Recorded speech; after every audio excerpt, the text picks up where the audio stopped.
You ready? Yes. Okay.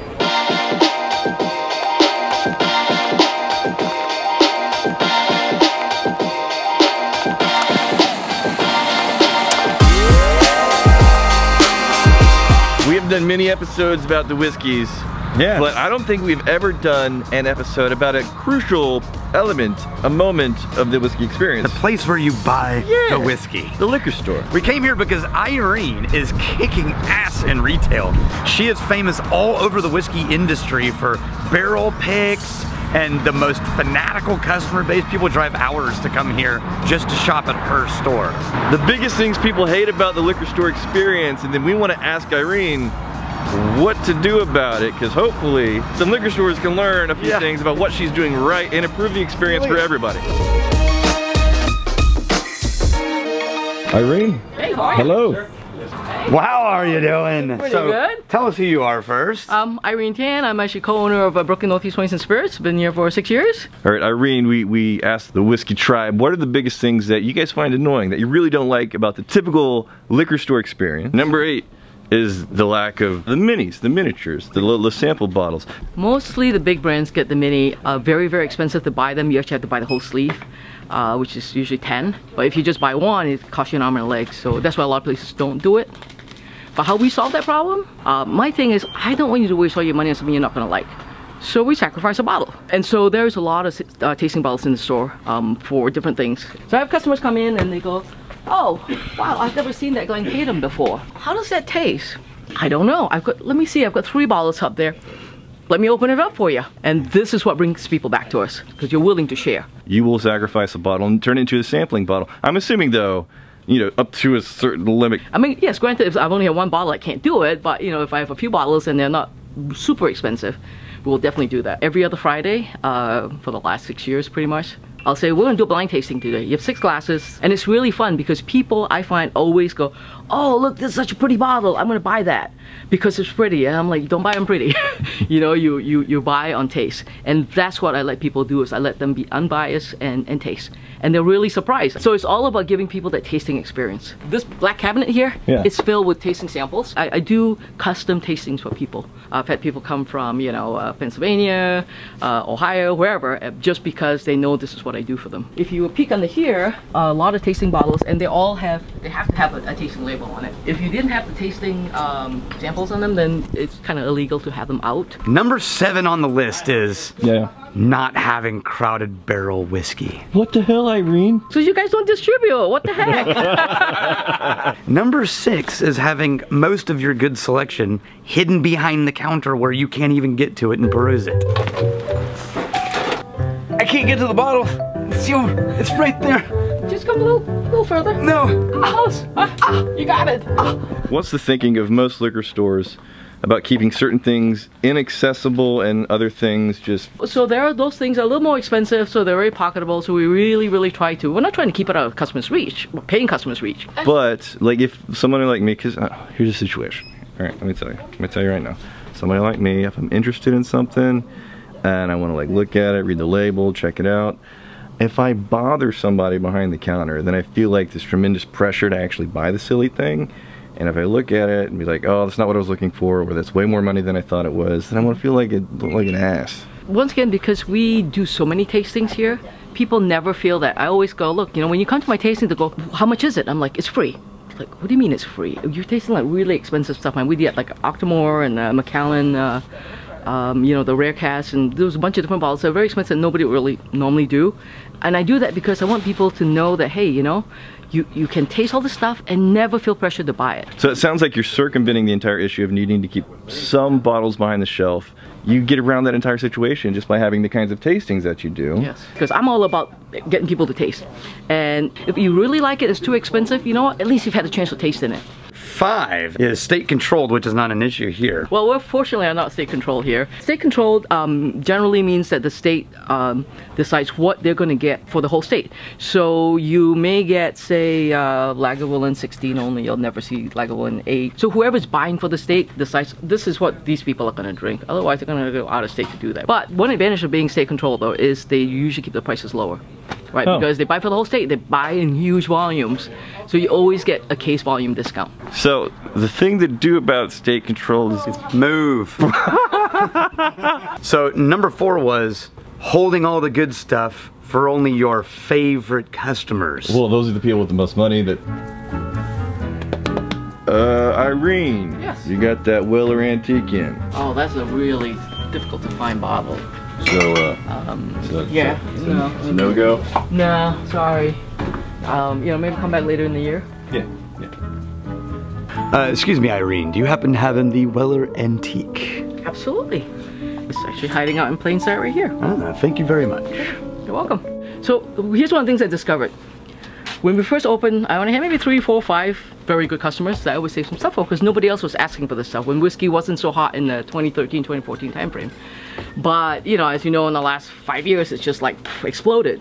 So how do I take care of my 100 favorite customers?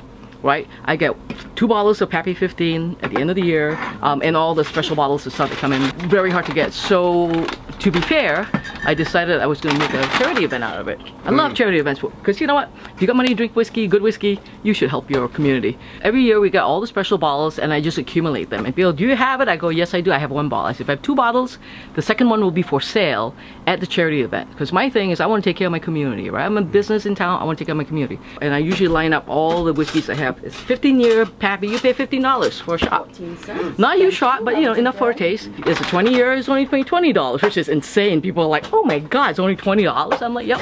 Because to me, whiskey is not about gouging people, right? It's about sharing, it's about tasting and having conversations, building community. You know, for a little 2-hour event, once a year, I can generate anywhere from $2,000 to $3,000 for my local charities. That's maybe the most unique way of handling rare releases I've ever heard of. Everybody gets to taste it and they go, oh, this is what I've been chasing. I go, guys, you know my mantra, don't chase those golden unicorns. They're just not worth it.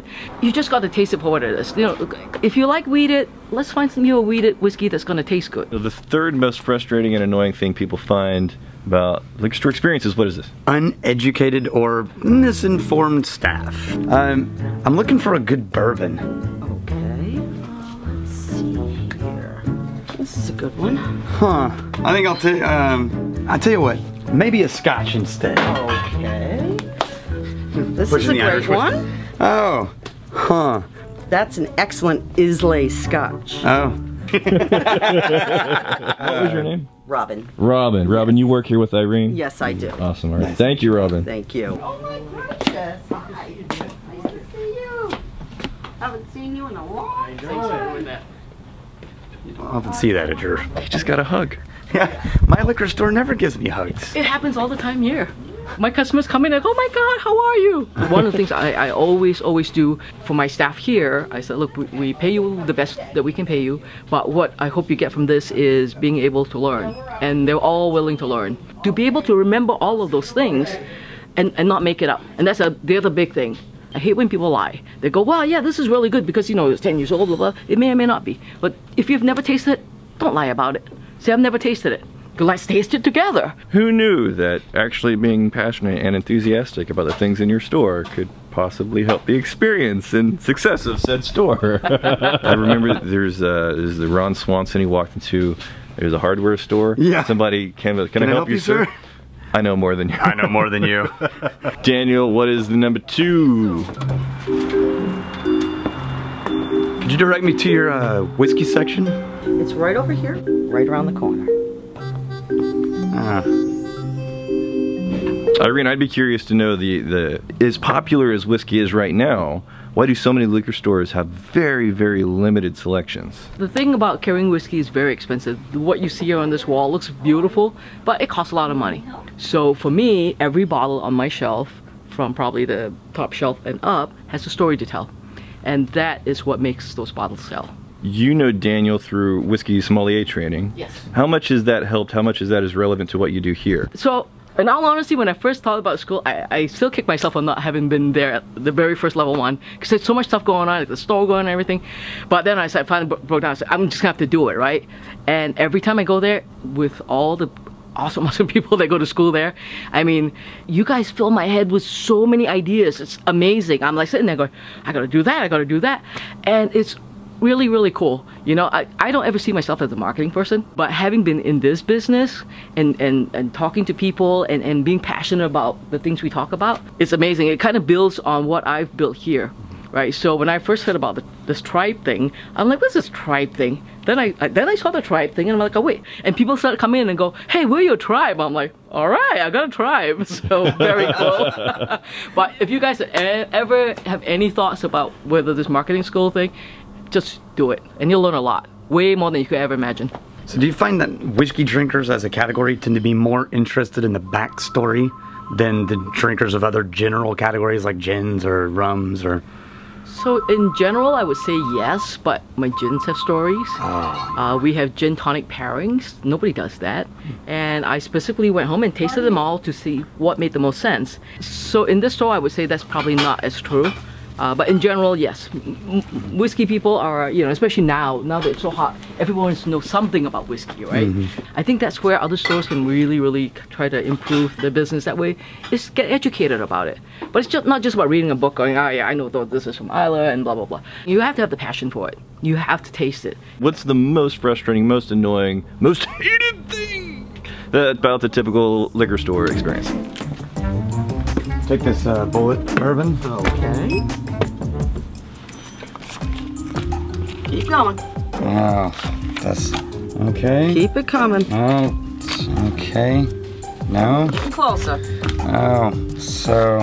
Oh, Couple more. oh no. We're getting closer. So, okay. Oh. Would you like a bag? Yeah. Okay, another $5. Oh, inflated prices. It's like buying hot dogs at a baseball game. Again, the little bit of behind the scenes economics here, the pricing that liquor stores have, are you gonna pay, is that gonna be a wildly different number than what somebody else pays? Because of a min bottle pricing here, what happens is if I wanted to buy a case of this, it could cost me less if I bought all 12 bottles. But if I'm in a little store, I can't afford to buy a whole case. So you'll see, you know, the pricing a little bit higher. That sounds like the normal amount of variance you'll see from like a large chain versus a small shop.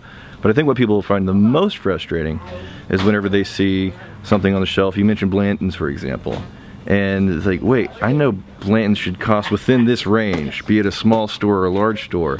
And that's secondary market prices. Yeah, so actually it's kind of funny. So that's why I do my charity events, because it takes a bite out of the secondary market, right? You know, whiskey is not for putting on the shelf and go, oh my God, look what I have.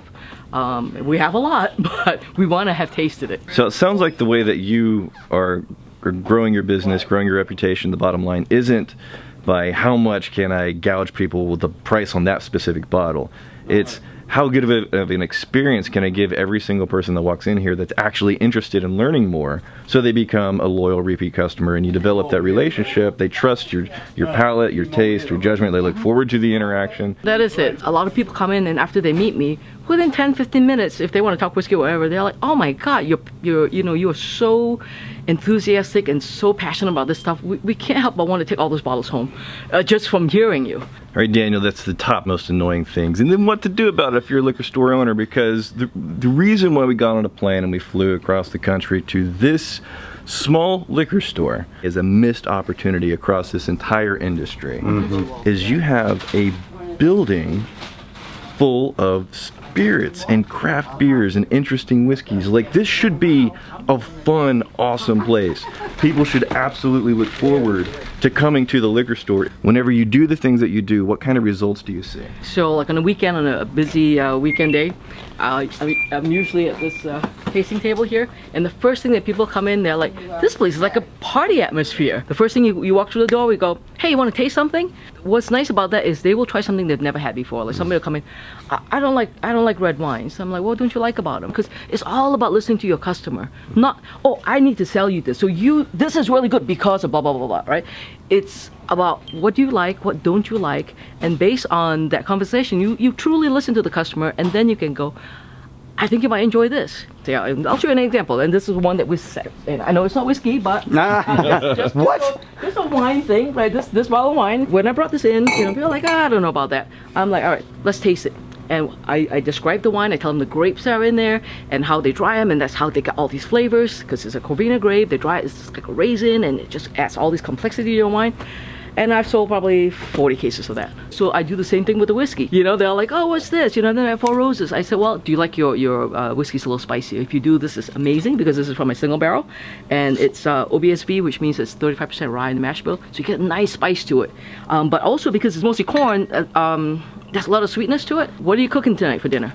We're gonna have barbecue. Awesome. If you have pork with this, it's a match made in heaven. My guarantee is if you try this and you absolutely hate it, bring it back, I'll buy the bottle back. Just don't bring it back empty. Yeah. So the reason why I'm here is that I was told there was sample bottles. Yeah, there are sample bottles. What do you like to drink? Yes. Yes?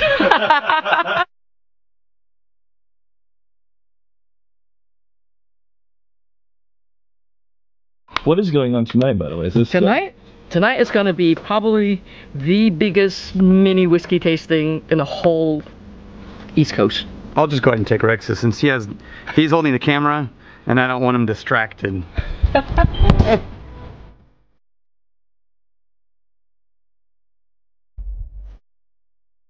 Are you gonna murder me? It's totally fine, Rex. Why don't you let me hold your phone for you?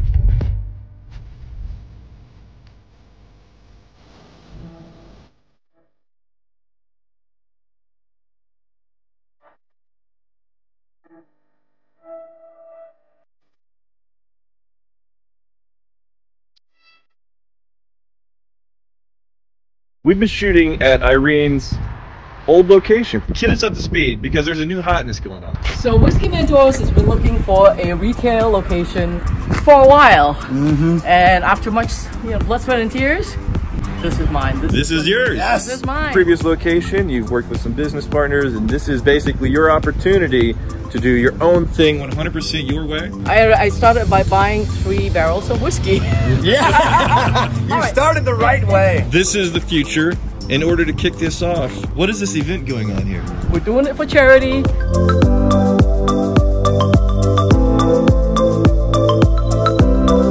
Alright, so some of you know, some of you don't. I just purchased a store next door, literally just closed on it today.